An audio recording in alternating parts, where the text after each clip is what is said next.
Yeah, boy, I like that shit, but I just went ahead and put us on. But yeah, man, All right. try to get Gene to slide through, but Gonna wait until he actually lose.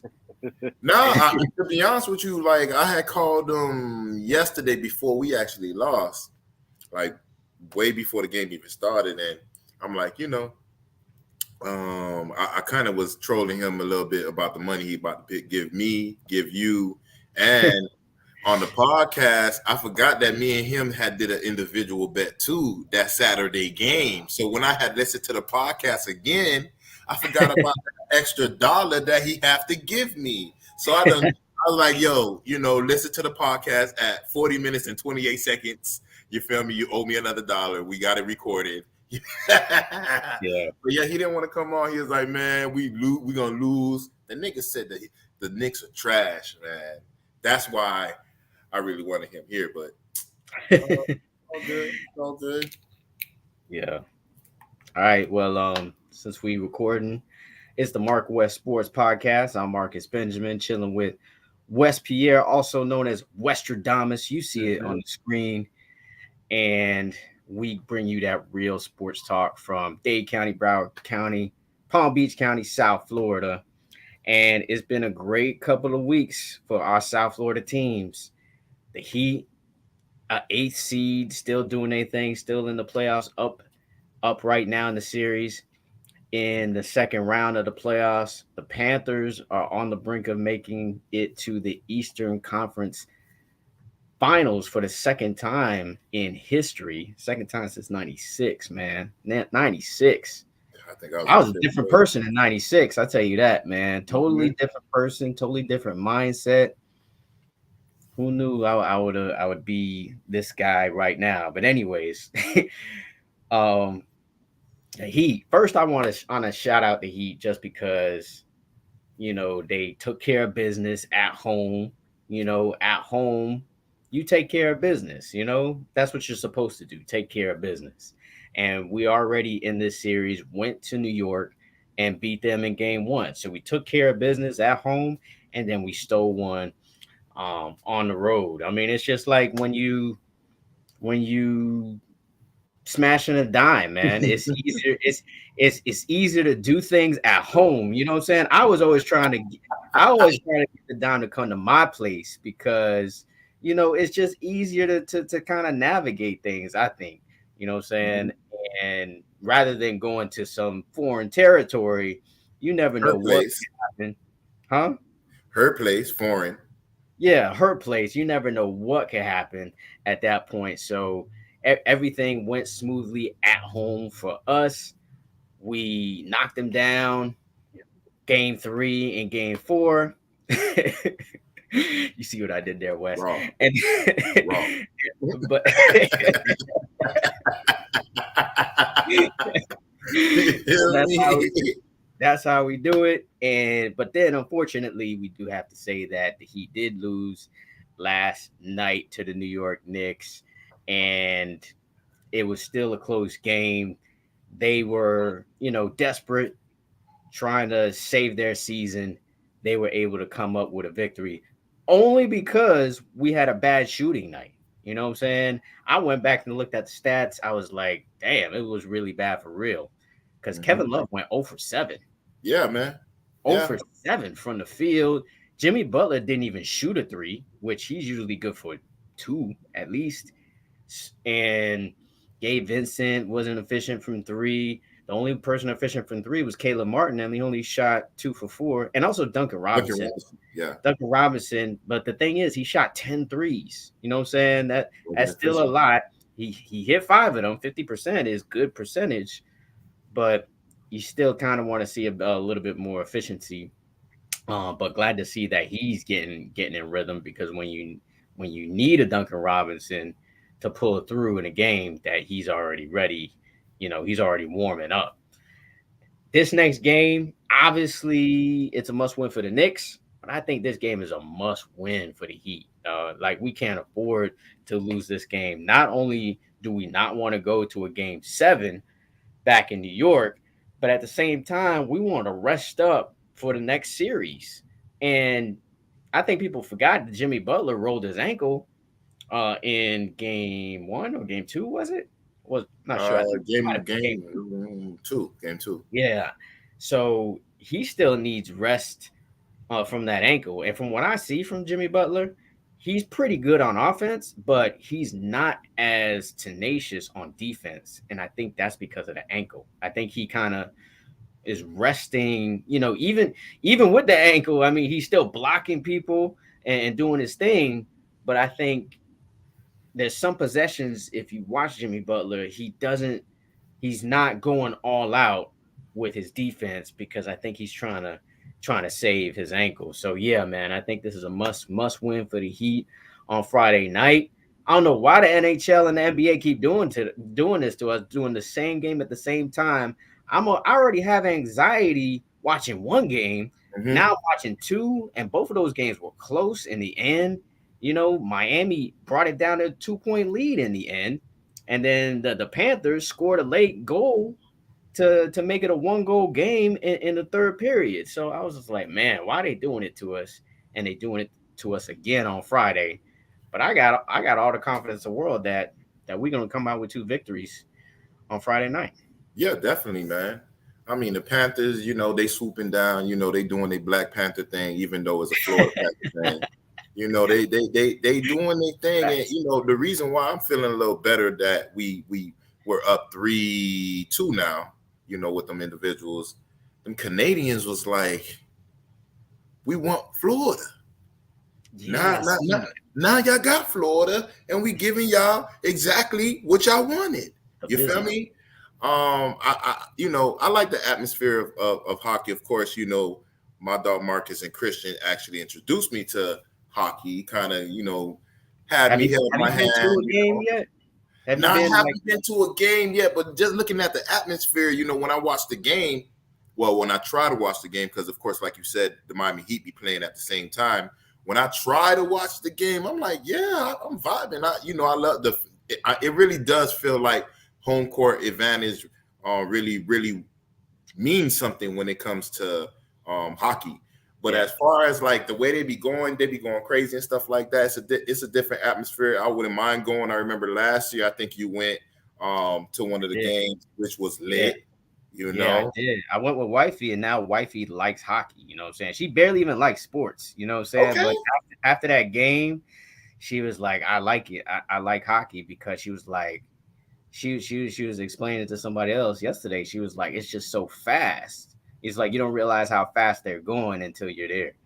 And that's kind of how Wifey had got into basketball, because I guess when we first started dating, I think the Big Three had formed like soon after, if not the same year, somewhere around that time.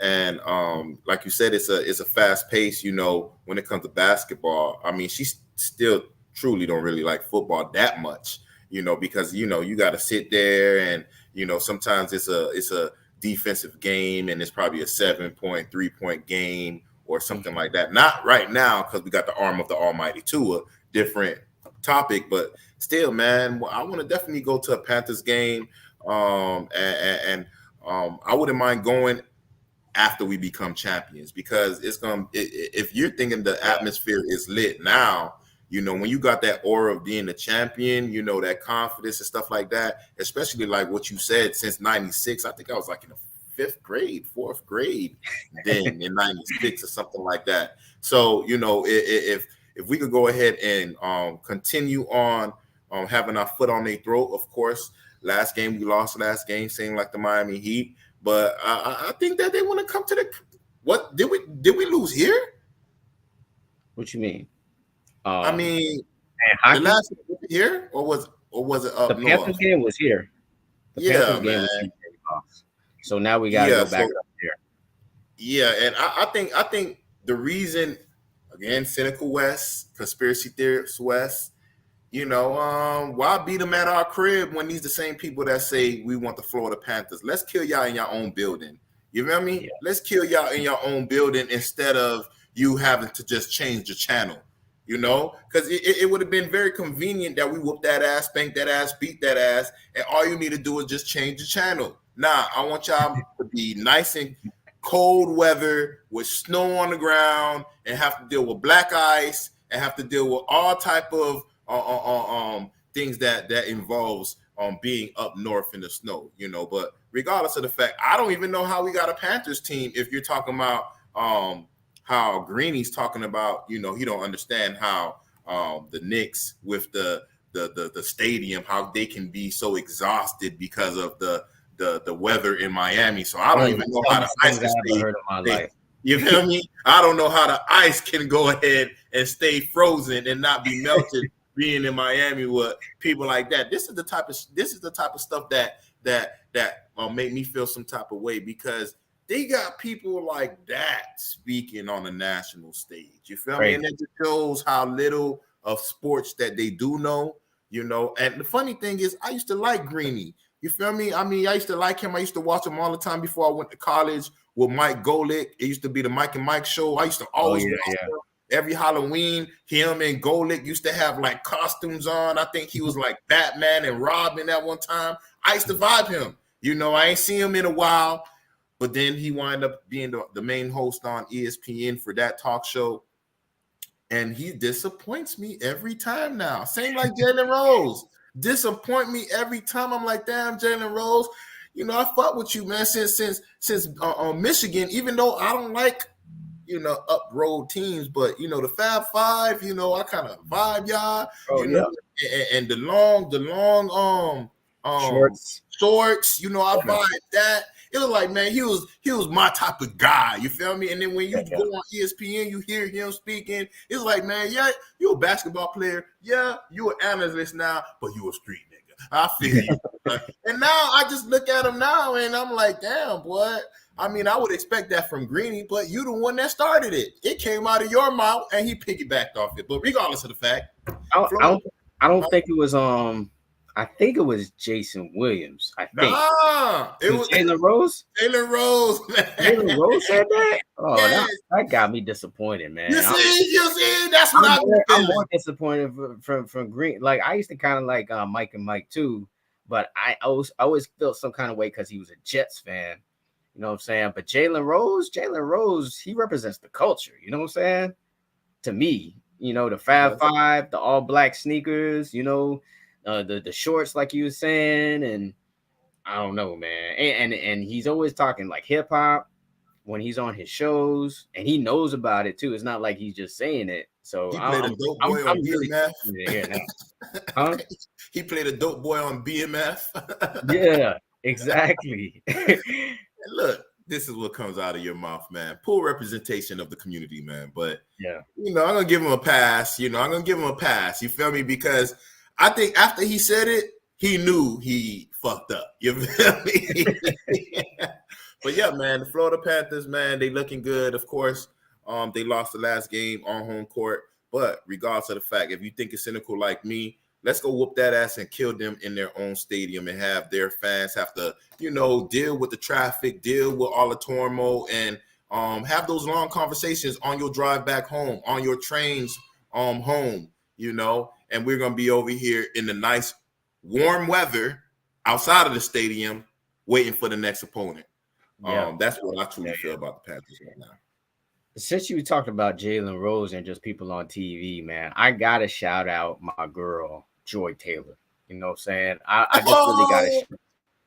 really got to shout her out because she's the only one from the crib that really represents from down here.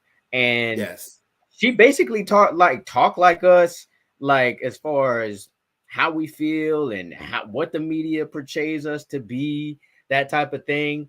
And she brought up a pretty good point because, you know, I always ask the question, even though I know the answer, I always ask the question like, damn, why they hate us so much? You know what I'm saying? Mm-hmm. And, you know, my dog Wes always says it's the beaches, the women, and the weather, which is fact, I think.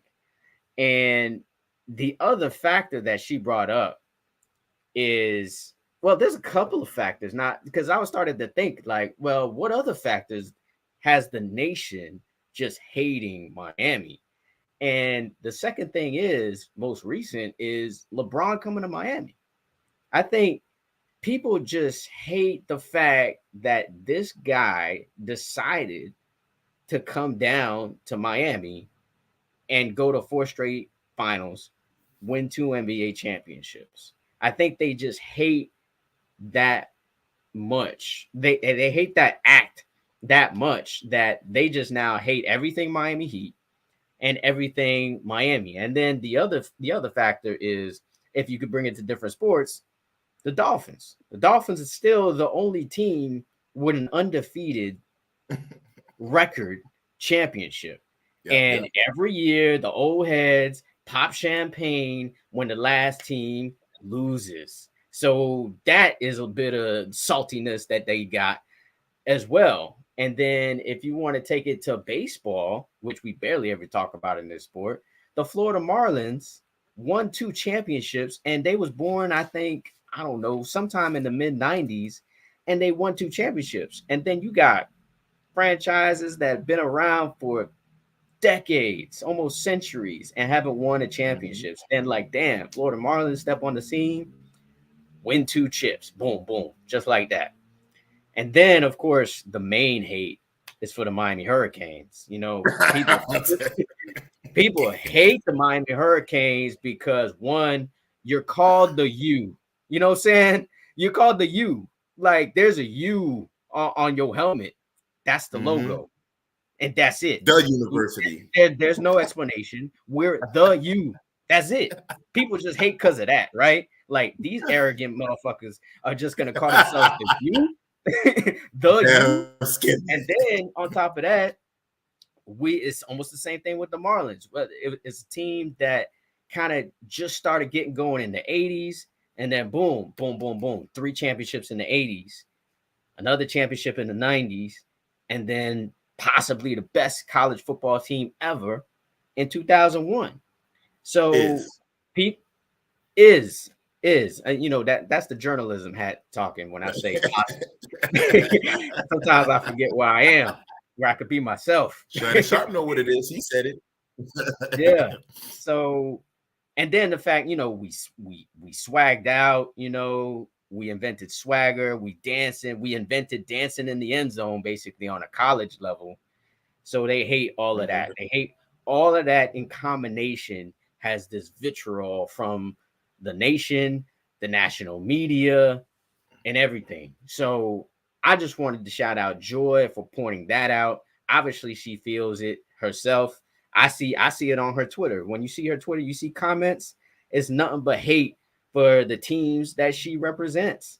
So I just got to shout her out. You know, and she's doing the thing. She always has great points, and she looks good doing it. I have to point that out too. She's the sister of a Hall of Famer, our own Jason Taylor, who's coaching for the Miami Hurricanes right now, helping recruit one of the best defensive ends in the country, which I just reported on CanesCounty.com. So shout out to her and just her representing the crib in the way that she does. But I do want to just talk about the Heat, man, and what this team this year can potentially be, bro. Because it's like this team reminds me of 2 teams that I didn't really particularly like in NBA history. You know, one of which is the Dallas Mavericks, the 2011 Dallas Mavericks with Dirk Nowitzki. The one that beat us. The one that beat us. This reminds me of that team. Why? Because you have one superstar that you remember, and you don't remember nobody else on that team. Dirk. I mean, Jason Kidd was on that team, but he wasn't. He was kind of old by that point. Was he? Yeah, he was on that team. Jason Kidd. That was his only ring. Oh shit. Yeah, he was a backup though to JJ Barea. Remember that? The short Hispanic guy, JJ Barea. So yeah, man, balling that. Never heard of it. Yeah, this team reminds me of that team where you got one superstar, Jimmy Butler, and you got a bunch of people just out there. I mean, I understand Bam's an all-star, but to me, he's just a dude that's out there. You know, he's just a dude that just contributes on defense. He runs the floor. He rebounds. he hits a couple of buckets here and there. I mean, I could think of maybe 2 games in my mind in the playoffs where Bam actually took over a game. You know what I'm saying? So to me, he's just a role player surrounding Jimmy. Jimmy is that guy who can take over a game. Obviously, you can drop 50. I still want to, I still want an explanation from you on why you said you would pick DeMar DeRozan over Jimmy Butler. I'm gonna let you slide on that. But we're talking You know what I'm saying? about regular season. Then we're talking about regular season. We was not talking about playoff Jimmy. You know, we was talking about an individual that was not playing back-to-back games, and I'm like, once you pay all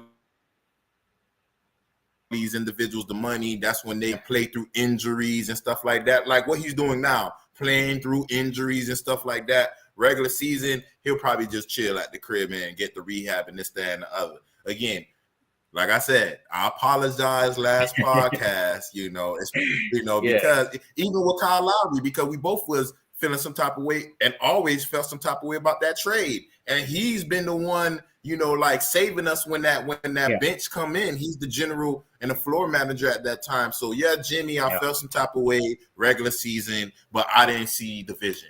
I knew the vision was a championship, but I thought the vision was playing all the games in regular season, draining your body to eat like you did when we were in the bubble, playing all season and then getting to the bubble and then having you tired. You seen and you knew what you had to do. I didn't. I was wrong. Westradamus was wrong then. But now I see the vision. I see the light.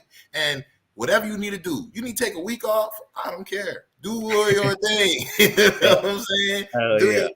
Now, but as far as Bam, he's still a role player, though. He's a role player, and I feel some type of way about that money that they gave him. They could have gave him half that money and well-deserved money, but you could have used that money to get Jimmy another superstar or another all-star that can really shoot the bar. I totally agree. I mean, I wasn't agreeing as much at first. I was just like, I'll admit when I'm wrong in certain situations. At first, when they paid Bam, I was like, because I thought he would develop into something better than he is, but he stayed the same. He never really became any better. You thought he was possibly going to jump into like a Giannis like level, what I'm saying? But he's still just a guy. He's a valuable player. He's a valuable player to this team, but I think I hate to say this, but he's replaceable. He's a replaceable player. And the other team I wanted to compare was the Detroit Pistons, the 04 Pistons. The bad boys? Not the bad boys, the 04 Pistons with the Wallace, the Wallace boys, Chauncey Billups, Rip Hamilton. I think this team is very similar to that, where I guess the star really was Chauncey Billups. Okay. Who will be Chauncey? Who will be Chauncey if you would think about it? Jimmy? Yeah. All right. So who will be Rasheed? Rasheed? UD? Yeah, UD. Even though UD, and shout out to UD, he was at the Panthers game banging on the win. You can check that out on the MarcWes Instagram. But yeah, UD is the only one who got the personality, even though he doesn't play. You know what I'm saying? And but the thing is, you don't really have those type of players on the Heat. You know what I'm saying? Be honest, Wes, these guys is inconsistent, bro.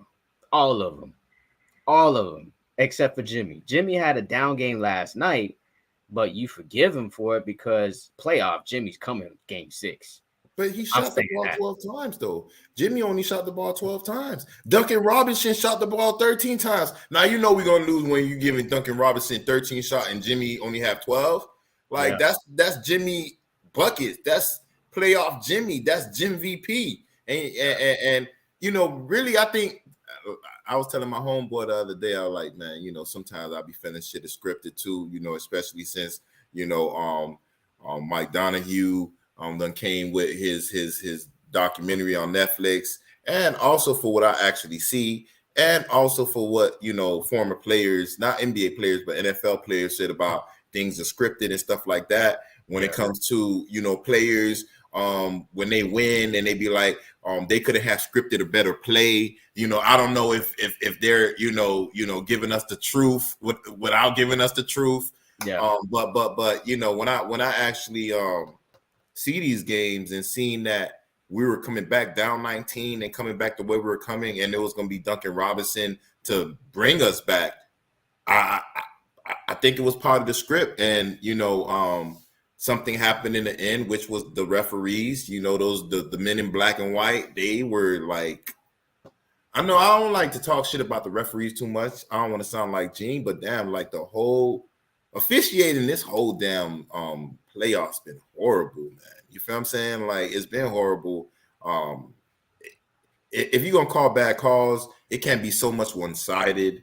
Of course you're gonna be missing calls. I mean, you human, but again, when you got Eric Spoelstra complaining the whole damn game, looking at that referee, I think that same referee, when he actually referee our games where we always lose, and it's just funny that he's the one that's officiating the game with the Miami Heat right now. But still, regardless of the fact, for us to shoot horribly in the actual game and still almost win, I still feel like almost with game 2 when we lost game 2, and then it felt like a win when we had all our players from the G League. We know they're not in the G League, but all our players from the G League almost beat the Knicks then. And then we have Jimmy Buckets, and we have our team. You have Kevin Love, 0 for 7. You have Jimmy Buckets, like, but yeah, how many points he had? 19 points, 18, 19 points, shot the ball 12 times. You got Bam. Bam wasn't dominant. I mean, they just was crashing the boards all day.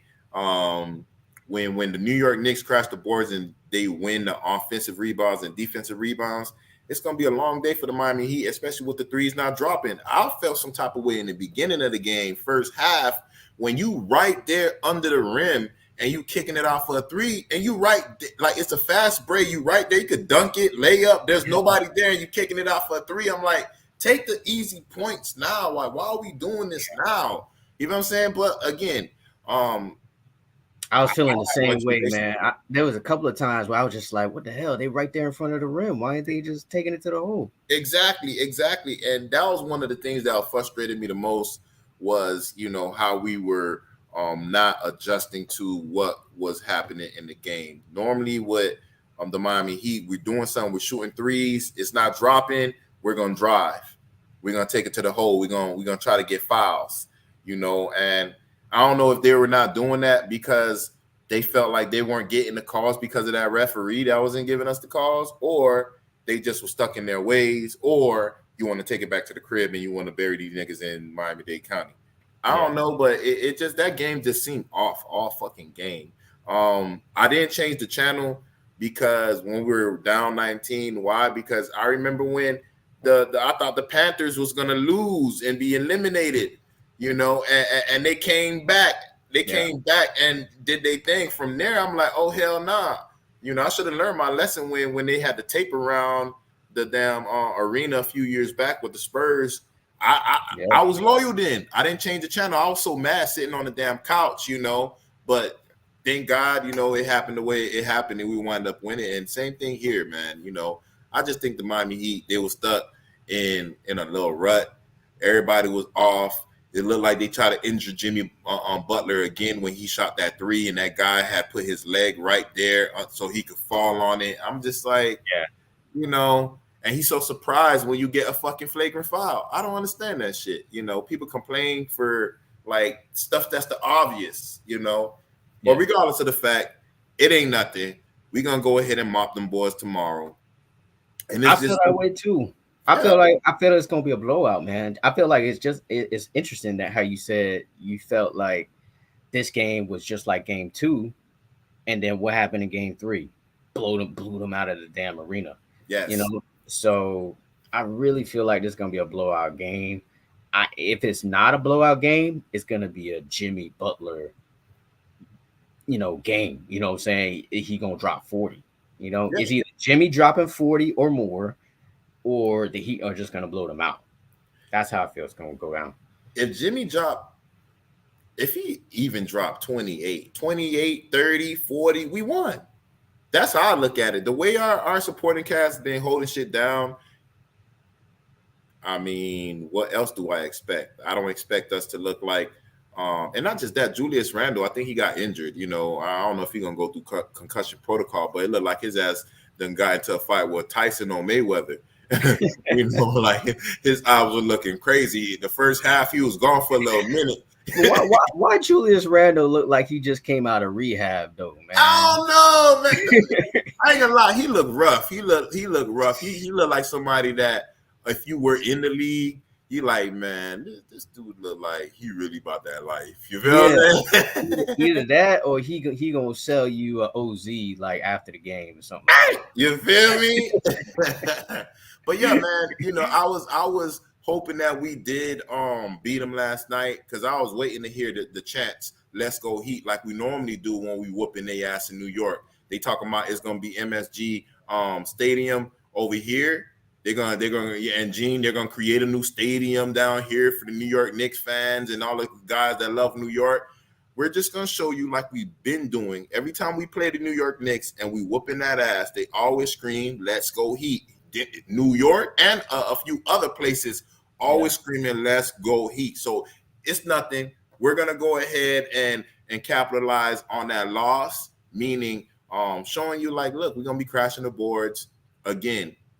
We're going to be doing all the stuff that we're supposed to. It just last night didn't look like we were as urgent and as the New York Knicks. They knew their season was on the line. They didn't want to disappoint their fans in front of their face. Cool, no problem. Me, I'm thinking cynical too. You know, the referee's giving you all type of bullshit. It is what it is.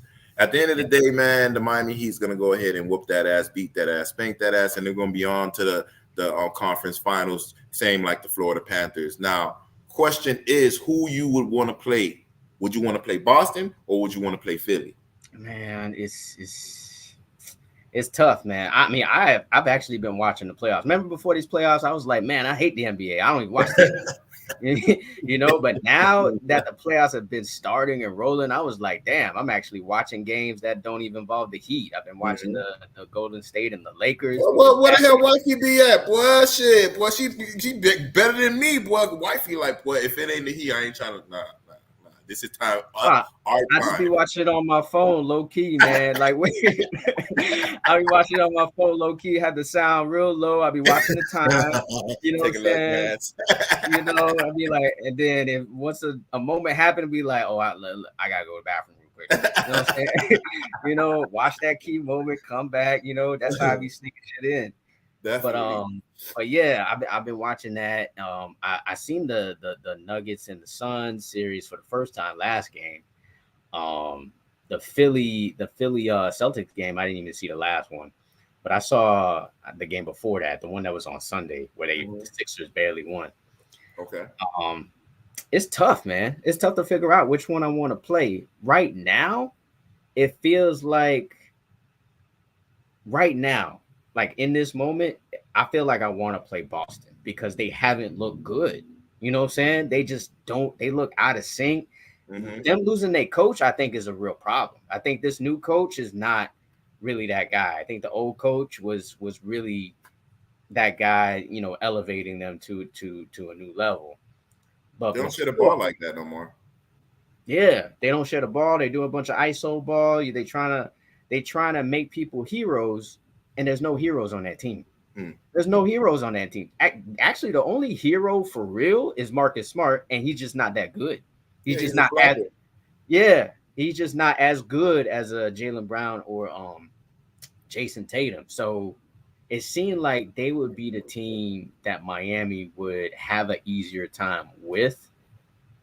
It's just historically against the Sixers, we just usually match up well against them. We must them gut them. I don't believe in James Harden. You know what I'm saying? I just don't believe in him. Mm-hmm. And then Joel Embiid, he has his games and he deserves to be the MVP just because of just the amount of things that he can do on the basketball court. That's his championship, man. That's their championship. Right. And I think if they make it to the Eastern Conference Finals, it feels like that's their championship because they never made it with Embiid. So The player that scares me is gonna be. It's really funny because you probably wouldn't name him. Is Maxi for some reason? That the dude He's Maxi, athletic, man. Yeah, he's yeah, athletic. he's the guy where I'm just like, we don't really have a guy that matches up with him. You know, like who would match up with him? Gabe Vincent? No. Struess doesn't match up with him, not with his quickness. And the only person that would match up is Jimmy, I guess, but Jimmy's going to be likely guarding James Harden. So that's the guy that really kind of scares me. I think as a group, we'll be able to shut down Embiid. With the team defense, I think you just be able to wear a guy like that out and just force him to take outside shots, which he's good at doing, but not great. Mm-hmm. So I don't know. It's a coin flip for me, but right now I would say Boston. Not me. I don't want to play Boston. I'm tired of dealing with Boston. And not just that, like you said, we always have Philadelphia's number. Especially, and they got who as a head coach? Doc, garbage ass. We've been saying for the longest his ass is overrated, man. He's overrated. The only reason why he looked good this year is because Ime Udoka is not the head coach of Boston right now, and they're not sharing the ball. Their defense is not on point like that. No, I'm sorry. They chose. I ain't gonna knock the head coach, but it seemed like the coach that we had with the Florida Panthers last year when Coach Q had to get let go because of whatever happened at his previous team. He had his predecessor that he came in with, but can he coach like Coach Q? No. Same thing like Boston. It's not his fault that Dom want to smash Ime. You feel me? It's not his fault. It was consensual. But y'all chose the female at that time rather than choosing the team. And the team was the head coach. The team was the head coach. You chose her what they call her pride, her dignity. Her dignity compared to, and I don't even know why would you think that, because it ain't like she got raped. It's not like it was some funny business. I mean, she just cheated. They both cheated. It was consensual. But regardless, instead of just handling that internally, both them being on the team, and y'all continuing on that upward track that since he was the head coach, they were Gucci, because since Paul Pierce and them boys left, man, that organization been garbage. Same thing like the Lakers. Before LeBron came, that organization was garbage. After Kobe left, y'all was trash. Nobody's talking about y'all. You chose to leave, get rid of that head coach that didn't land on his feet. He's in Houston right now. Rebuilding team, perfect, no problem. Got the state tax, all good. Don't have to deal with y'all racist people in Boston, because everybody know people in Boston racist are people racist. In Houston too, though. That's a racist. It's worse in Boston. It's worse than Boston for me. You know what I'm saying? I know. You saying that? Yeah. Think about it too. I'm thinking about Martin Luther King. I'm thinking about JFK. I'm thinking about all type of different shit. Yeah. You remember the dude that they dragged from the pickup truck? That was in Texas. Damn, I thought that was Cali. Nah, that was in Texas, man. Yeah. But I think it was a race war at that time, so I got to give those people a pass at that time, because I think at that time it was really is like what's happening now. I mean, because when we were growing up, like in the 90s and the early 2000s, I think that was the perfect time in living in Miami or living in the United States. I didn't feel no racism. I just was enjoying being a kid. And we weren't those kids that was closed off to the world. I mean, I knew what was going on in the world. I traveled, this, that, and the other. I watched the news. I always been heavy in news and stuff. And it was a better time. Now, at that time when that happened, I think it was more so racism was at all-time high, right now. I don't know. I may be wrong. People are wrong sometimes. There's a couple of things I would bring up is that... Remember, we used to have, I'm not going to say the word, but White Person Day. Remember that?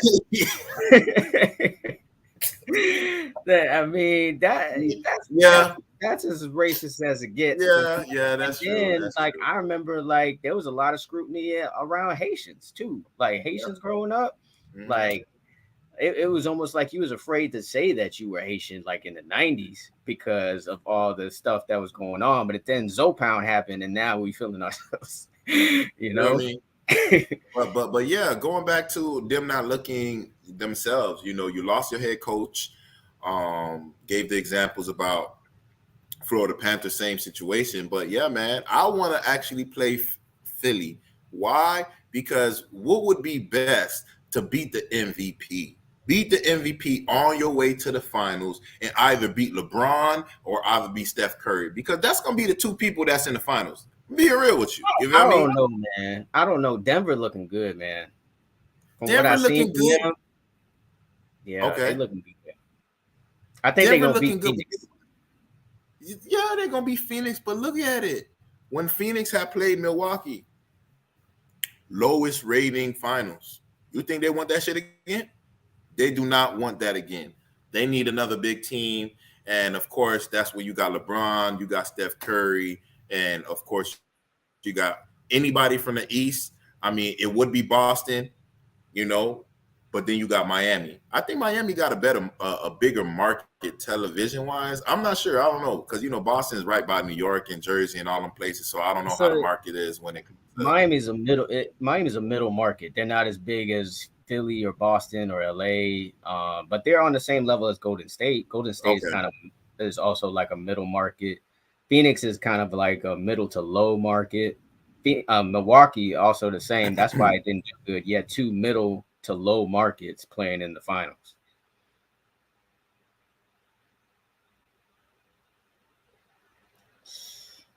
Seemed like you froze up, but yeah, either team would be fun to play. I'm not gonna lie, just because it'll be great to just beat a team in those two buildings, because especially for Philly think they made it, and they're gonna realize that Miami's got experience. Although we got players like Gabe Vincent, we got players like Max Struess, who hasn't been drafted, Caleb Martin, these virtual no-name players. Yo, These can I tell you players can I tell you who are I'd rather play experienced. So against? yeah, I'd yeah, rather yeah. I'd Who rather you got? play against I'd rather play against Philly because like y'all was saying, um I don't know, man. Boston always gives us a fucking hard matchup. They always there's always something up with Boston. And I think Wes was saying I feel like we got Philly's number. So just to put in my 2 cents, that's why I would rather play. I would rather play Philly. Yeah, well, before I was interrupted, I don't know what happened. I got kicked out, but I'm back now. But yeah, man, like what Chris was saying, like, um, yo, I mean, we got their number. I remember last year, everybody was giving Doc Rivers the business, saying he's a garbage coach. Especially us. I've been saying Doc is garbage. He kind of was coddling the coattail of KG, Paul Pierce, and Ray Allen with Rondo. Because everywhere else he's been trash. He's been in the Clippers, trash. You had Chris Paul, trash. You go to Boston before, you always was in Boston. You only had Paul Pierce, and you was trash. You never went anywhere. You go to LA, trash again. And then now you're over here in Philly, and what, you thinking that you're going somewhere? You had stars everywhere you went, and you did nothing. Only time you did something was when you was with Boston. You had the big three, the first big three. Again, I don't know why you're mad at LeBron, because they the one that did it They're first. the original. They're the originators, and everybody mad at LeBron. You feel me? Like you say, but yeah, man, I don't want to have to deal with Boston. I hate playing people that flop a lot, and Sir Flop a lot is Marcus Smart. He's the head of the flopping gang, and then you have Tatum, and then you got the rest of the team, especially when it comes to them boys having our not having our number, but knowing us. When you play a team often, I mean, we've been playing them in the Eastern Conference Finals for the last few years. Play them in the regular season, and it's always a close game. It's always something that you want to actually watch, something that's going to go to 6-7 games. Not like the New York Knicks where we're like, we're going to beat them. This is something where I'm kind of like, nah, I ain't putting no money on this shit, because I don't know, You know, I'm gonna respect Boston, even though I don't like they bitch ass too. Y'all got rats just like New York. Boston is not far from New York, and they do travel. So yeah, regardless of the fact, I would actually want to go ahead and play Philly because I think Boston got better players. I think the only reason why Philly's up right now is because the coach. The coach is you know, he was not Boston's first choice. Of course, they had Ime Udoka, and when you have a coach that's been in the league all that time, even though Doc is trash, he's not a bottom feeder. But if you comparing him to people like Eric Spoelstra, Pat Riley, Phil Jackson, you Right. know, like, man, you're not even in that conversation, my boy. And the funny thing is, you know, the crazy thing is Eric Spoelstra is like number 4 for most wins in playoff history. I think first is Phil Jackson, then you got, I think, Pat Riley, and then you got who's in front of him? But one more person, probably Popovich. You got Popovich, and then you have him. I'm like, yeah, what? I mean, it makes sense. It makes sense, and to be honest, he needs to be given more credit because it's not like he just has, because with the NBA, for the most part, I think it's like it's a players' league. You know, you got the best players, you go into the finals at least. You know what I'm saying? For the most part. But right. But with Spo, man, you can see the in-game adjustments. Even last night, he was like, damn, this thing's getting away from us. We gonna hack that dude who can't shoot free throws. You know what I'm saying? It was a key adjustment that you haven't even seen in all series. Yeah, all series is he finally pulls his card when he feels like, man, we got a chance to end them right now. You know what I'm saying? And they did work their way back to a 2-point margin. It's just they couldn't hit the threes in the end, man. Like Lowry took a couple of threes that missed. Duncan Robinson missed a couple of threes in the end that missed. And I just think this next game, though, man, is going to be a total 360. And I also think that Gabe Vincent is going to have a big game because he's been kind of quiet these past couple of games. And they gave him 3 fouls the first quarter. That's right. Bullshit fouls too, especially the last one. The last one was just what's going on? So yeah, I just think it's going to be a dominating series for the Heat, and they're going to move on to the next round. Now, this next round, whoever they play, I think it's going to be a tough series. I think it's going to go. I think it's not going to be as easy as this one. Even though we're being pushed to 6 games with the Knicks right now, it still feels like an easy series. You know, I don't know why it feels that way, but it does. You know, it's like every game hasn't been like, even the game we lost, I feel like we should have won. You know, that I think that's probably the reason why. But I think this next series, I think it's going to be close games. They're going to probably be some blowouts too. But I think it's just going to be an overall tougher series that's going to go to 6 or 7 games. But it like let's dream for a little bit, Wes. Let's just dream and just dream that boom, we beat Boston or Philly, whoever it is, and then we go to the finals and we beat hopefully the Lakers. That's the one I would love to beat. You know what I'm saying? Steph, you know how I feel about Steph. I stick with my light-skinned brother. You know what I'm saying? I always wish him the most success. You know what I'm saying? I'm a Steph Curry fan. I wouldn't want to beat Steph Curry or anybody else. I'm a fan of Draymond Green too, and Clay. I'm just a fan of those 3 guys overall. So I wouldn't want them. I want to beat the Lakers, but if it ends up being Denver, so be it. But what if we go ahead and just beat that team? What in the Western Conference Finals, and we champions. And then, by the way, the Florida Panthers, they're the third right now. They're the third. They got the 3rd best odds to win the Stanley Cup, which is crazy right now. It's crazy to even think because this was an 8 seed. You know, we both 8 seeds, both barely backed into the playoffs. Remember the couple of podcasts ago, like, we took the back door into the playoffs, and now Yeah. we about to run the whole party. So it would just be a crazy championship if they're able to do it. And for me, it would probably be, besides the first Heat championship, which is, it's the first one. It's always like, it's like having sex for the first time. It's always going to be, it's not going to be the best. It's not, it doesn't mean the most to you, but it's probably the most special. It has its own special place in your heart. And that first championship has a first special place in my heart. This one would be, I think it would top the last two for me. Yeah, definitely would top the last two because Jimmy is doing it himself. And now I'm, not throwing shots at the rest of the Miami Heat because I mean it's a team sport. You know that we just be speaking longest like our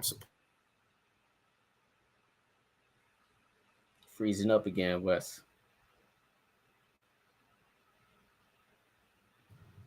I ain't gonna knock them like that, but when it ultimately comes down to it, for I think I'll respect it a little bit more because again, first championship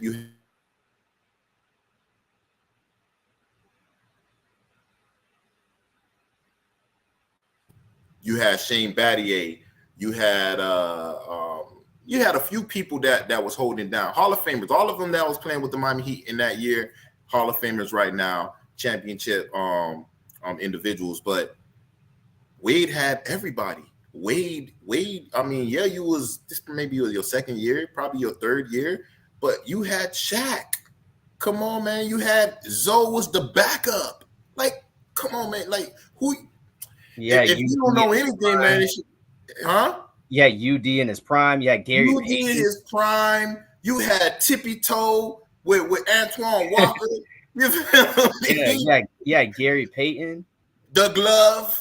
Mm-hmm. Yo, this is what we had. So, of course, we should have won that championship. Whereas if you look at this team, I mean, we basically like shouldn't even must be in the playoffs. Nobody's counting us. They still not counting on the Miami Heat to win anything. I mean, Jimmy Bucket scored 56 points and he got 3 minutes on ESPN. Everybody else talking about LeBron and Steph Curry. And yeah, I mean, they're former champions, defending champions, and one of the greatest players of all time. But damn, how many people score 56 points and y'all give us 3 minutes? Like Marcus, like what you said, Joy the only one that's defending us. Joy the only one that's speaking really about the Miami Heat. They speak on the Miami Heat on the ESPN because they have to. They have to. So let's just give them like 1 or 2 minutes and keep it moving. But our bread and butter is LeBron, Steph, and all these other motherfuckers. But regardless of the fact, I would think that if Jimmy Buckets win a championship, I would have to put that as number one, man, or one B. I was tempted to say it because when I started saying it, I was like, damn, would it be the best championship for the Heat? I don't know, because it's Jimmy. Jimmy's such a likable guy. Wade was during that time. He was a very likable guy. Not no more. But then, the Big Three era was more like, if we don't win a championship, then it was more like we were supposed to win. It was more like we were supposed to win that first championship, and nobody was expecting the Miami Heat to win the championship in 2006. Nobody was expecting that. Mm-hmm. And this is kind of the same way. Nobody's expecting an AC. And this would, by the way, this would be the first time an AC in the NBA would win a championship. You know what I'm saying? It's happened before in hockey, I think maybe twice. But this would be the first time that an AC would win. So you would have that too. You would always have that. Like, hey, and we would always have that. Like for the future, anytime that we got in at an 8 seed, we'd be like, "Oh, remember that year that Jimmy won as an 8 seed?" So yeah, man, like, we could be witnessing like some historical stuff right here. Yeah, I already know it's gonna happen. We're gonna speak this into existence, but again, like I'm thinking about it, I'm like, I remember when Shaq came over here and he was in front of the stadium and he was like, "I'm gonna bring y'all a championship." Yeah, I remember that. and then he brought us a championship. And I remember this season, before the season even started, Jimmy Buckets, he was like, the Miami Heat is winning the championship this year. And everybody was saying he's crazy. It's sounding like what he's saying is going to happen. And I will cue that motherfucker up for everybody that hate us because of the beaches, the women, and the weather. Now you hate us for another ring. You know what I'm saying? And I would think that, it's one of the best championships because when Shaq came, they didn't hate the Miami Heat then. You know what I'm saying? Like, people love Shaq. Everybody love, we got all these former stars, that came from other cities. Why hate that individual? So if you came from Boston, Antoine Walker, there was people from Boston rooting for you to win the championship. Gary Payton, those people from Seattle Supersonics. You feel me? You never got a championship. You still got your fans. Oh, I want him to win just because my team's not in it. I don't like the other team because I just don't like the other team. But I have some type of ties to this player as a fan, and some fans from other states probably was not hating but loving the Miami Heat during that role. And again, when it comes to LeBron, Bosh, and Wade, look, man, you got the greatest. Well, I don't know, one of the greatest players of all time. You got Chris Bosh, Hall of Famer. Only reason people love Wade, people loved Bosh when he was in Toronto. The only reason they hate LeBron because he came here, but still, regardless, Jimmy was doing it with nothing. And that's part of the reason why this team is so dangerous too, because you basically have no other second option to defend.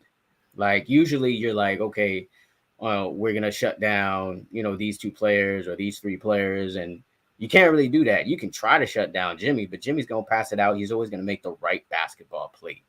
And even when Jimmy is going to make a play, you can't stop him for some reason.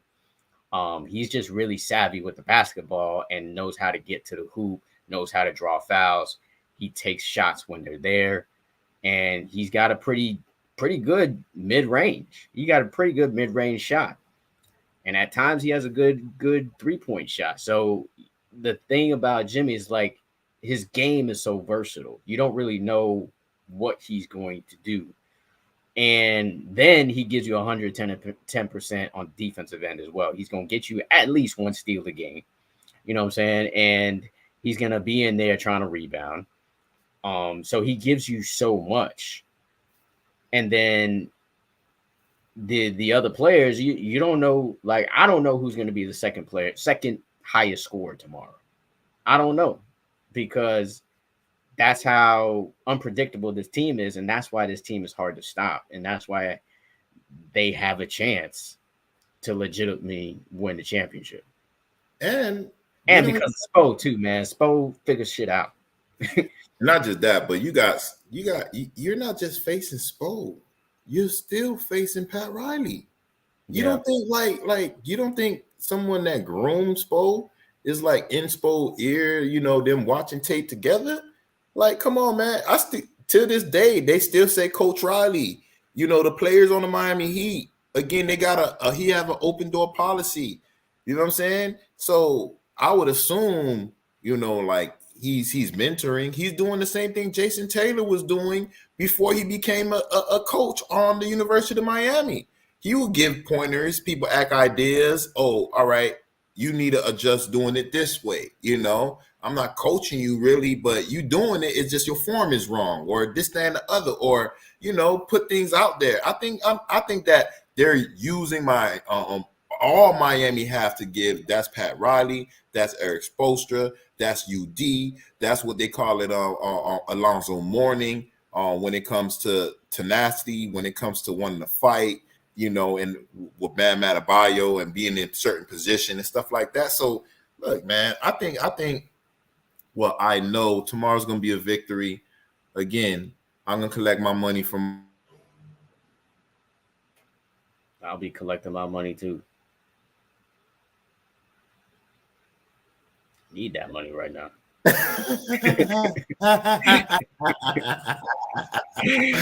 Yeah, boy, definitely gonna take that nigga money, man. But he was really depressed, kid. I ain't gonna lie to you, boy. I think he lost from me and like a few other people, so I think he at least he lost. He had to lose over a stack, because he be betting with like the apps, people, and bookies. So well. Doesn't matter. His money is my money, and like I say, wifey's gonna deserve a deserved gift for Mother's Day, thanks to Gene Guru June. You feel me? But yeah, man. Enough about the Heat right now, because we know we're gonna win. I want to talk about the Canes. I haven't been following them too much right now. I've been seeing a whole lot of people been visiting. I've been seeing a whole lot of I think we got a corner from Oklahoma, from OU or something like that. I've seen a few different things, but I haven't really like sat there to really see who's coming in, who's transferring out, or anything like that. I know when I'm coming to you, you're gonna give me the scoop. And if y'all want the scoop, y'all can go ahead and follow him, Marcus Benjamin, on canescounty.com. Y'all also can follow us, the MarcWes Sports Podcast. We're on every platform, both sites. And yeah, man, what's up? Tell me, because I'm in the dark right now, Well, there's no players going out right now, which is I don't know. It's a good thing for now, but I think we may get some news soon. We'll see. We'll see what happens there. Nobody going out, but we did get some players coming in. Jaden Davis, like you said, he's a hometown guy. Went to St. Thomas Aquinas, went to Oklahoma. He's in his last year of eligibility. He committed to Miami, so he's a transfer. I think he's going to make an immediate impact. When you look at his tape, he's a physical tackler. He's basically how Tyreek Stevenson was as a tackler. He's like that type of guy. He comes with bad intentions at the line. So definitely happy to see him, and the fact that he's a hometown kid coming back. And I feel like that's going to be a continuing trend, maybe for this year and like for future years, that you're going to see a continuing trend of players who from the crib and went and played somewhere else, and then their final year they're like, oh, let me just play at the crib for my final year and try to up my draft stock. So that's exactly what's happening there. I got to give props to Jamil Adai, the defensive backs coach, because he's been recruiting at a high level. He helped bring in Jaden Davis, and there's a couple more players that he helped bring in recently, just like Isaiah Thomas was another commit that was brought in. So he's doing his thing on the recruiting trail. They also brought in a running back, Ajay Allen, who I like a lot, man. He's just explosive. He's basically replaced Rooster. If you felt any kind of way about Rooster leaving, which most people did. I even like the name. Yeah, right, exactly. I mean, and I've seen this kid when he was young, and he was always really good. So this guy basically replaces him, and he's just as fast, has the explosiveness. Just if you watch his high school tape, you just like, whoa, this kid, big runs, like 50, 60, 70-yard runs, because he's just that fast, that explosive. He hits a hole quick and he's gone. Do have some questions about his durability, similar just to like Rooster. Rooster used to get hurt all the time, so this guy's coming back from a collarbone injury, but he's got a ton of eligibility left. He played 1 year, in Nebraska. So he's potentially with Miami for the next 3 to 4 years. So I think it's a great pickup for Miami to pick up a running back like him. And they also picked up a defensive back from Vanderbilt. This is a guy who, also young, is probably going to be with the program for years. And he's a solid player. Was a 4-star coming out of high school. How big is he? He's like normal size for a corner from what I remember. I think like 6 feet 180. Okay, no, because I'm used to the old University of Miami having people like in the 5s. I'm trying to see the 6 more. Yeah. He's a good size. I'll confirm that for you. But yeah, I like what they got from him as well. They did miss out on a couple of guys, you know what I'm saying? Taiwan Malone was a defensive tackle I thought they was going to get. He played baseball too. He looked like Babe Ruth because he's a big dude playing baseball. Ohio State. He went to Ohio State. Yeah. He ended up going to Ohio State. He was playing at Ole Miss. So I thought this was going to be another, I guess Henry Parrish situation where an Ole Miss guy starts playing for Miami, but we ended up losing to him. From what I hear, the rumor was because from what I heard from my people in Miami, my sources at Miami, that he was supposed to be a done deal. And the reason why I heard he decided to go elsewhere is because he wanted to be guaranteed a starting spot. Oh, nah. And me knowing how they treat these players at Miami, the coaches, they don't guarantee nobody a spot. You know what I'm saying? Man, Tyler Van Dyke is barely guaranteed a spot. If Ja'Cory Brown was anything good, his job might be on the line as well. So maybe that was probably better. What'd you say? I would have lied. Hey, he's gonna be here only for 1 year anyway. I would have lied. That corner is actually a little taller than I said. He's 6'2", 197. So he's really good size. Okay. So yeah, that's what I heard was the rumor with him. A reason why he didn't commit to Ohio State, which makes no sense because you're not gonna start at Ohio State either. You know what I'm saying? So makes no sense to me. So it must have been something else or some kind of other reason why he's not committing to Miami. But they got some other guys in the works. A couple of guys I wrote about today. Anthony Campbell, defensive lineman from Louisiana Monroe, is a possibility. He's supposed to be visiting this weekend. So I think, it's a chance. Visiting is kind of like the first step. After that step, you may have, a commitment. Shamar Kirk is a JUCO receiver. Not a big guy if you wanted to kind of know his size. Receiver. What I remember, he's 5'11", 180, and this team's already full of slot receivers. Yeah, and you're not going to start over Restrepo, and you Nathaniel Joseph, no. Even Brashard Smith, you're not going to start over him. That's a possibility, maybe, but there's so many slot guys. I just that's the stuff that I'm talking about, man. I don't want these guys coming over here. I don't want no more slot people. I need to see some people from the outside.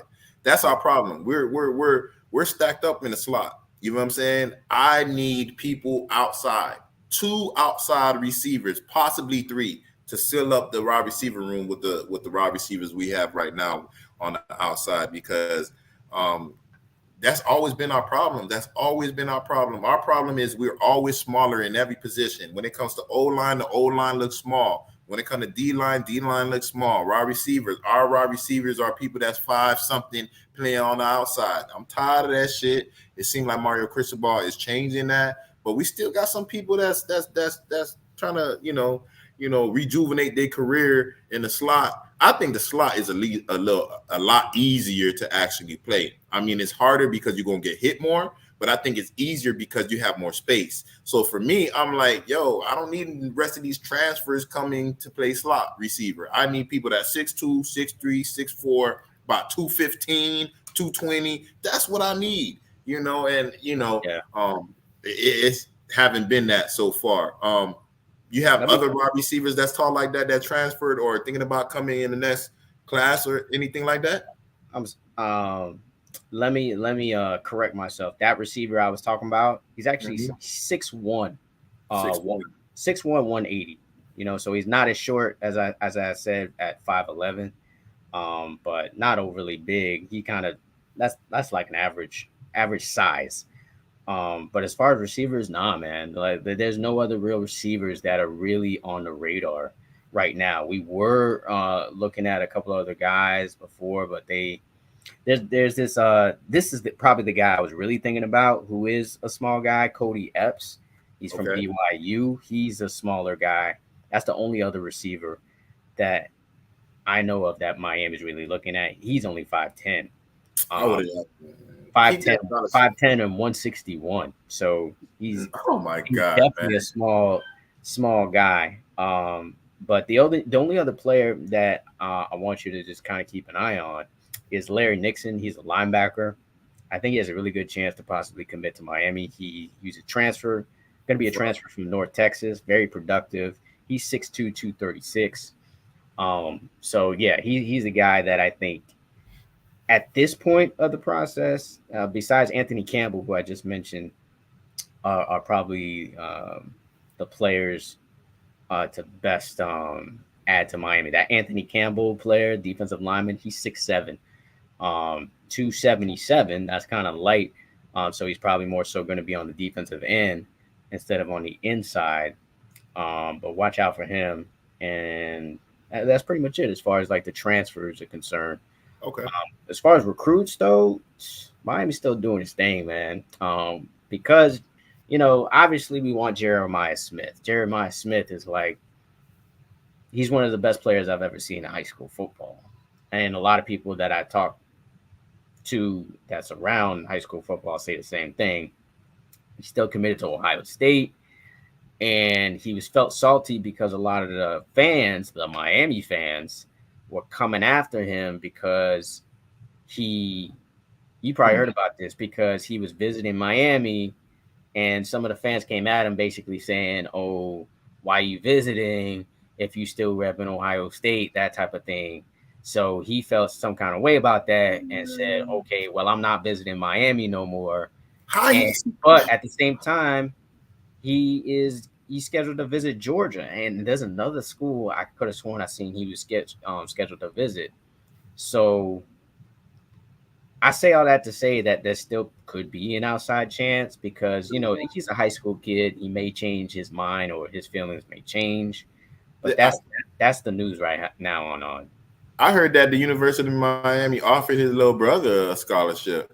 Yeah, his little brother's young. I believe his brother's in 8th grade right now. But yeah, his little brother got a scholarship too, man. And that's the reason why I think we have a slim chance. Like in Dumb and Dumber when he said, so you saying I got a chance. You know what I'm saying?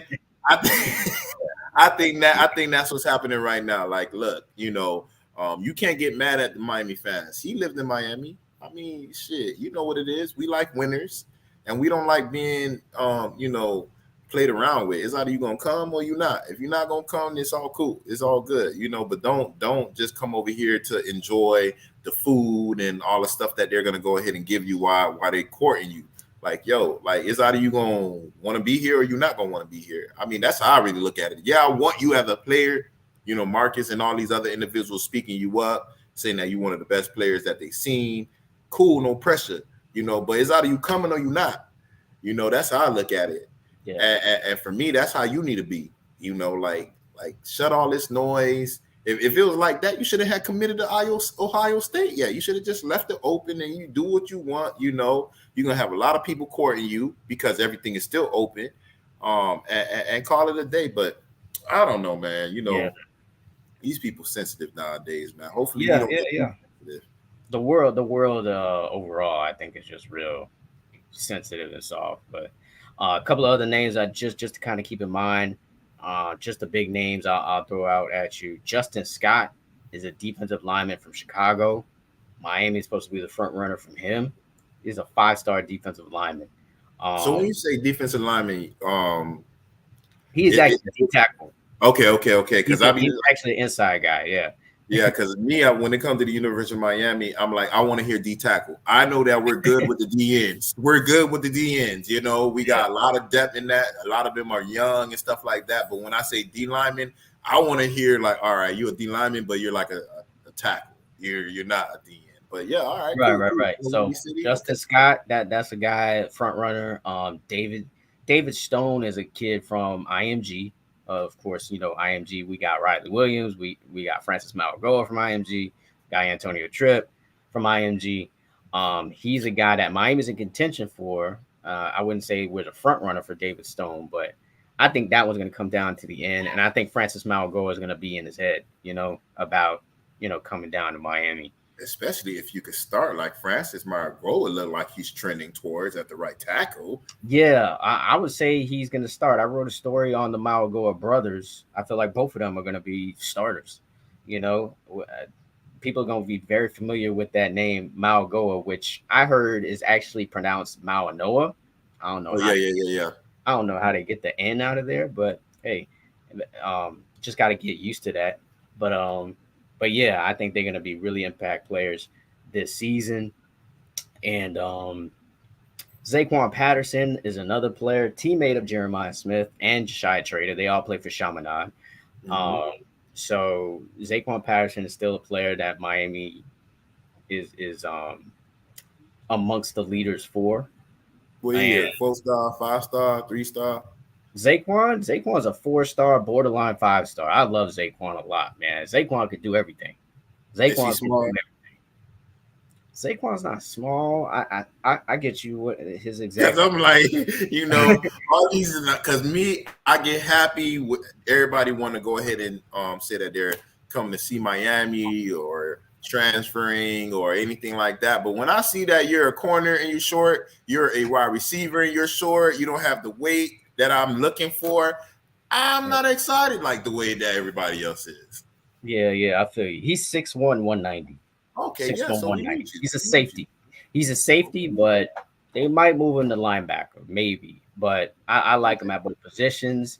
He led I believe South Florida in block punts the past 2 years. He's just an overall athlete. He just gets you excited. Love Zaquan, great kid to talk to as well. But yeah, those are the players. And then Jordan Seaton is an offensive lineman. He's a 4-star. I thought he was a 5-star. He's a borderline 5-star. He's 6'6", 280. Oh my god! And he's an offensive lineman. This guy, another IMG Academy guy. You know what I'm saying? So he's another guy that, especially since he played the same position. He's another guy to definitely keep an eye on. So those are kind of the main names to kind of keep an eye on as far as big names. Justin Scott, Jordan Seaton, Zaquan Patterson, and then Josiah Trader as well, who's also on that same team, Chaminade. I don't know how they get all these players, but is another player. Right now, Josiah Trader is a 5-star. Miami is going to be in it to the end with him. Florida State's involved. Ohio State's involved in that as well. But I have my prediction is that Josiah Trader ends up with the U. But one more thing, man. Ryan Wingo, man. Ryan Wingo is he's not from here, but he's a 5-star receiver. He visited last week. From what I hear, everything went well with him. So he's another Ryan Wingo is his name. Wingo. Okay. Yeah. Not bingo, but Wingo. So yeah, he's another name to kind of keep an eye on. He's an explosive player. Let me check his measurables since I know you're gonna ask. Yeah, man. You feel me? I like the big guys. You feel me? I like, because we trying to change the culture here in Miami, man. And I'm used to seeing small guys. We got the speed. 6'2", 205. 205, too, for receivers, pretty big. Exactly. Before college? Oh, yeah, let's go, man. Yeah, exactly. Before college, in high school, which is still crazy that these kids are that big. But the culture's changing because, for me, I think it's because of Alonzo Highsmith. Alonzo Highsmith used to do this on a professional level, for the NFL. Mm-hmm. So he knows the size. When I spoke to him personally, he basically, first of all, he trashed a lot of players that were on the team. I'm not going to say what he said, but he just basically was like, how in the hell is this player on this team? Why is such and such players on this team? Why your ass on transfer? Why did this such and such recruit get recruited by Miami? Those are the type of questions he asked, and based on size, he was like, just on size alone, like, why are you recruiting this type of player? Damn, so you calling me Alonzo Highsmith, man? Damn. Yeah, Yes, he's going on the measurables, man. Right, exactly. Because you can teach skill, smarts, what you're supposed to do, hands, running ability, throwing. You can teach all of that. That's what college is for, right? Learning. But you can't teach size or speed, really. And those are the type of traits that you see coming to the University of Miami. And I give all the credit to Alonzo Highsmith and the rest of the coaching staff. Definitely. That's what we want to hear. We want to hear the people at the helm, basically our general manager. I think because me personally, I think college football is eventually going to be like minor league football or some shit like that. Because basically already is. What you mean? Exactly. But now I'm talking about now, it's going to be more so like the NFL, more so when it comes to like getting paid with the trades and stuff like that. They're gonna handle that, because right now it's the Wild Wild West. Y'all could go ahead and do this now. But when the NCAA, which nobody likes, never does their job when they're supposed to, only when it comes to the Miami Hurricanes. But when they finally do their job and get a grasp of all this, and every state is on the same page when it comes to NIL and stuff like that, it's basically going to be the National Football League, just minor league. So I can't wait to see that. And that's why I think we got the right general manager in Alonzo Highsmith. Somebody, like you said, that's been doing it. I think he did it for Cleveland and a few other teams, made them good. So, yeah, man, that's all you want to hear. Again, we have the Miami Dolphins that we have also in Miami. The other day they had F1 over here. Ain't gonna talk too much about F1. I just don't like how. That's like the only sport I have absolutely no knowledge of. like zero. I can't even tell you one driver. I think there's a black driver though. I think his last name is Hamilton. I think that's like probably the only one I know. I don't even know the actual drivers. I only like it probably because of the cars. Let me see who Ferrari, like how Ferrari is doing, how this car is doing. But sorry to interrupt, but yeah, I think Marcus is talking about Lewis Hamilton, the light skinned dude. But yeah, one of my coworkers was telling me they got this dope ass Netflix. It's like a reality show for F1. I think it's called F1. So like if you want to get into it, if you know what I mean, you want to see the drama and the backstories and all that. I seen the fight. That. I did see a highlight of a fight, but I don't think that was F1. I think that was NASCAR. And NASCAR, they're notorious for fighting. Oh, okay. Yeah. Well, he punched him right in the face. I'm like, damn, boy, what's going on over here?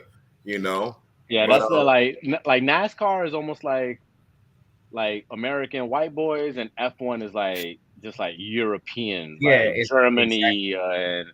and Spain and people this and that. You know what I mean? That's what you said. So NASCAR is for the poor people, and NASCAR is the cornbread poor American folks, and F1 is the rich Europeans over there. But that's spot on. That's a spot on comparison, like for real. NASCAR is for like the country, like it's for the South, it's Bubba. Very Southern, people named type of thing. Yeah, Bubba.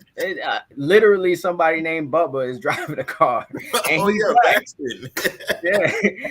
So that tells you everything you need to know right there. But man. One thing I wanted to get out, because I ain't trying to talk about the Dolphins too long. I don't like the way that they keep trying my dog Tua. Like they came out with a poll, like top 15 quarterbacks. They didn't even have him on the list, man. Okay, well, the question I would ask is who was 15? Huh? You remember who was number 15 or 14? Who did they have on the list where you were like, oh, Tua is better than him? I don't remember, because I was just mad that he was not on the list, and it made when you see something, it's some bullshit. It's like, why am I even reading the rest of this shit? It's like, nah. I just was so mad when we edited it. I'm gonna pull that thing up, but I just don't like the way that, every sport, no matter if it's the Heat, we get no time on ESPN. If it's the damn Panthers, no time on the ESPN.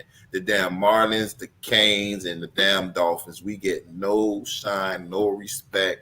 You feel me? The stats is the stats. If you want to say that he's not durable, then cool, say that. But for you to just disregard the touchdowns in the games that he played, disregard the yards that he had. I think he was top 10 with yards and touchdowns. You know what I'm saying? And all these other individuals played the whole damn season. So y'all not going to take that into account too? Say that he's frail. Don't say that there's 15 other quarterbacks that's better than them. And that's not true. He's the most accurate quarterback in NCAA history, or efficient in NCAA history. We seen what he did last year when he's not injured. He's somebody that you can surround him and win a Super Bowl with. Why? If you're healthy. Again, if you're healthy, I don't mind Tua. I don't need Lamar. I don't need nobody else. If Tua's healthy, then that's my quarterback. I just don't understand how the rest of the national media don't see that he's a good quarterback. For them to, come on, man, you don't even make the damn list. Marcus, come on. Yeah. They don't believe in him, and I think it is partially because he plays for the Miami Dolphins. I mean, they all on Aaron Rodgers' dick right now. I think the Jets are gonna make the Super Bowl. I seen some crazy shit like that the Jets are like the fourth best team to make the Super Bowl. Are you serious? Like, it's crazy, like how they just disrespect Miami. But Miami and Tua is going to have an opportunity to prove the doubters wrong.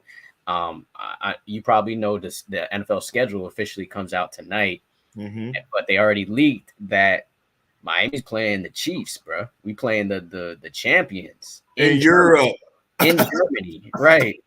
Like, which is it's crazy. A good thing for us. Yeah, it's good. I'm gonna be up early. You know, it's early, one of them early games at 9 a.m. We'll be watching it, of course. But I'm happy for an opportunity for Tua to be compared to the best quarterback in the league right now. I don't think there's any question that Patrick Mahomes is the best quarterback in the league, and I think he's going to hold his own. I really do. I think he's going to hold his own. I don't think it's going to be a blowout. So I'm really excited, for that game. And then I saw that the Dolphins and the Jets, they going to play on Black Friday too. You seen that? Yeah, I seen that. Yeah, they're playing on Black Friday, which is usually a college football day. The NFL just trying to take over everything. They're taking over, boy. They're gonna have 3 games on Christmas. 3 games on Christmas. That's normally basketball. Christmas. You're right. They did that last year. And they gonna do that again. I mean, they trying to take over NBA. They trying to take over college football. They're like big bang, take little bang, man. Yeah, I like I've grown to like the NFL even more lately.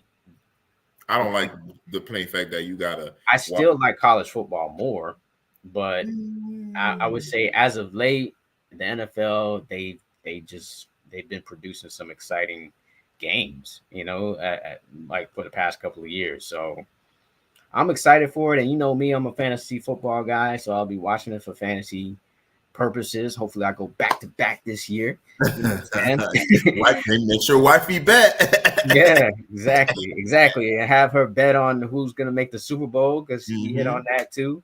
So I'm excited, and we'll see what happens, man. But we got a long way to go until definitely the NFL starts. But the Tua slander, get used to it, man. It's always gonna be that. It's all good, but my whole thing, I'm just like, damn, he's a lovable guy. He speaks like Tom Brady. He speaks like Patrick Mahomes. He don't speak like the Aaron Rodgers and his backup quarterback, the second year quarterback in the Jets. He has a good personality, and that's the one that they want to kick rocks on and throw dirt in his face. I don't understand it, but yet you number 1 in jersey sales. But yet, you know what I'm saying? I don't understand. People hate you, but damn. How your jersey's number 1? It should be Patrick Mahomes. It's just showing like the people manipulating what people really feel. As far as with that Kansas City game, I think it's going to be a perfect game because it's going to be a Miami Heat home game in Germany. Miami is international. Kansas City's not international like Miami is. A lot of people come over here and move and stay over here from the international world. You see F1 is over here. Why? Because Miami is international. They're not going to have that in Kansas City in certain places. So for me, I'm being real. So for me, I'm like, no, I said for real. I agree with you.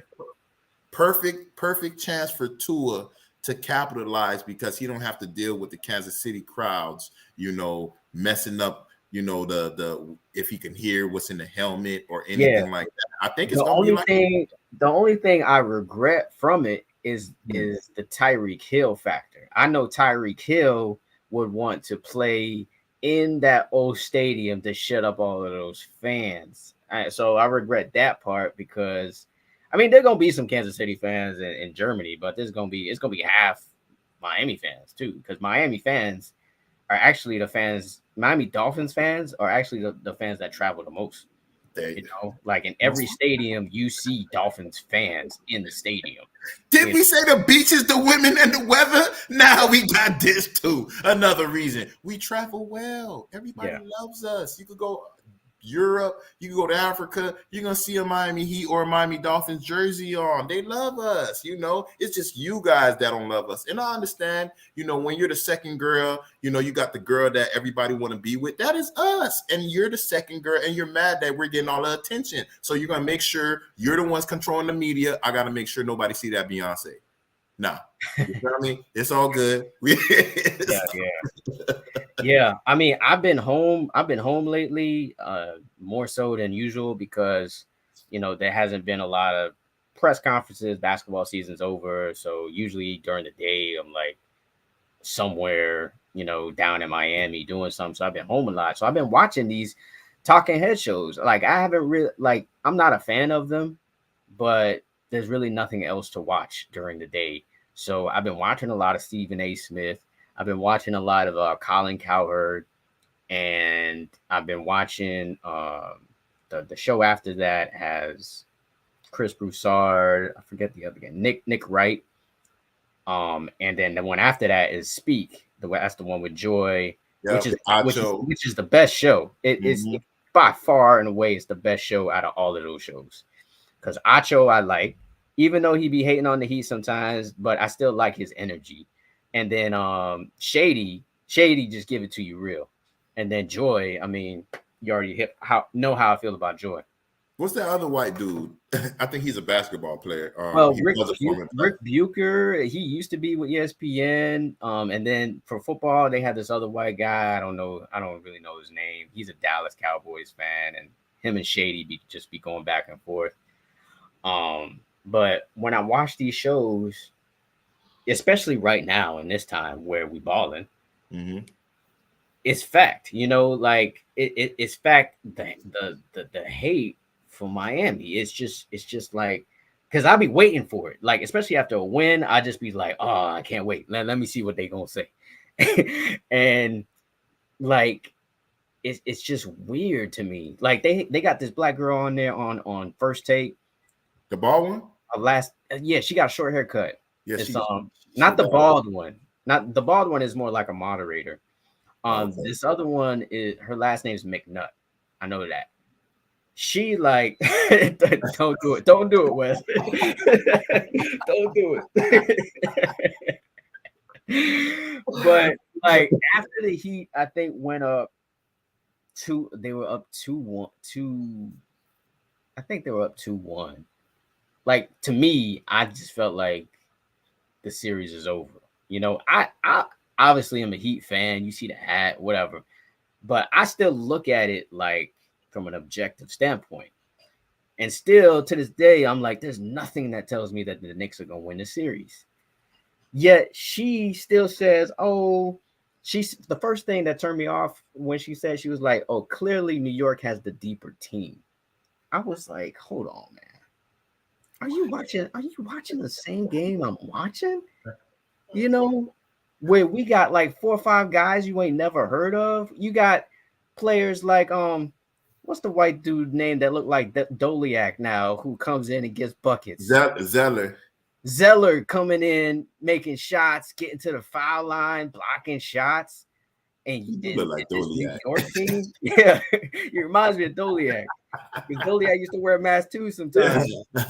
So I'm like, damn. And then it was like the next day she going again, and they were like, yeah, I think the Knicks can come back in this series, even though they down 3-1. I was like, Just so your brain on drugs. right, exactly. What are you talking about? Even Stephen A has come to reality. You know what I'm saying? Even before yesterday, he was like, "Oh, Miami is gonna win this series," and he was talking all this shit about Julius Randle, how he's garbage, and how the other guy. By the way, the point guard from New York is I like him. He's a good Brunson. player. Mm-hmm. Oh, I forget. I wrote down the name. Brunson. Yeah, Brunson. Brunson. I like him as a player, but you ain't gonna win no championship with Brunson. You're not gonna win no championship with him as your best player. Because Julius Randle, he's okay player, but he's like a Horace Grant. He can't be your main guy. You know, Horace Grant can't be your best player. Nah. So, but yeah, so the hate is really real. Stephen A has come to his senses, you know, because even after the Knicks winning last night, he still thinks that the Knicks are gonna lose this series.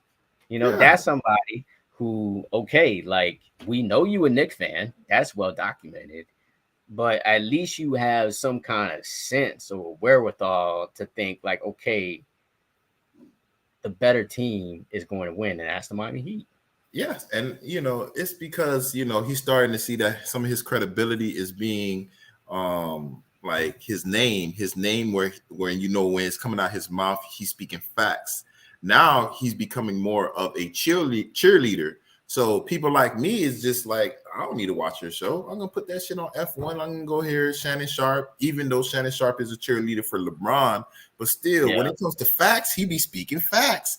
This is what you was, Stephen A. And when it comes to the New York Knicks, the Jets, the Giants, like especially the Jets, and the Knicks, you're just like delusional. And I'm happy that the Miami Heat done spanked that ass and had you wake up. It's just like the kid that's in church, that's sleeping, and over turn around. You feel me? Yes, we woke you up, and now you hearing the choir and you're singing the choir right now. But hey, yeah. It's the hate is just real, man. It's real. And then JJ Redick was another one. JJ Redick, I'm just like, bro, he put the top 5 teams in the NBA right now in the playoffs. And of course, the Miami Heat didn't even make the list. Yeah, kind of like the team. Yeah, the team that beat the number 1 seed, the favorite going into the playoffs. I seen the all defensive team came out yesterday. 2 of those players were first team all defense, Brook Lopez and Drew Holiday. But yet we gave them the business in 5 games. It's just crazy, man. Just the hate. And then on that show too, Speak, like Joy has to defend herself against Acho and the white dude, Rick Bucher. I'm just like, man, it's like I just look at these shows just perplexed, like, damn, it's like they can't literally, like, they hate is so real that it blocks their judgment. When people get emotional about something, it blocks their better judgment. Yeah. It's like an ex-girlfriend or an ex, that you're not with no more. No matter what you do good, they gonna always hate you. It can't. Nothing positive could come out of their mouth. It's like they're killing themselves. It's the same way. But the Panthers though, like, is the one team where I feel like they show love to. I'm not gonna lie. Like when I'm watching like the mid game, the halftime show, the pregame show, like they picked the Panthers to beat Toronto before the series started. Wait until they win. I was just like, okay, well, this is the only team y'all gonna be on board with us because it's a nice story. I mean, Boston gonna hate us forever for what we did to them, but I don't know. We'll see when we win that Stanley Cup and see if it changes.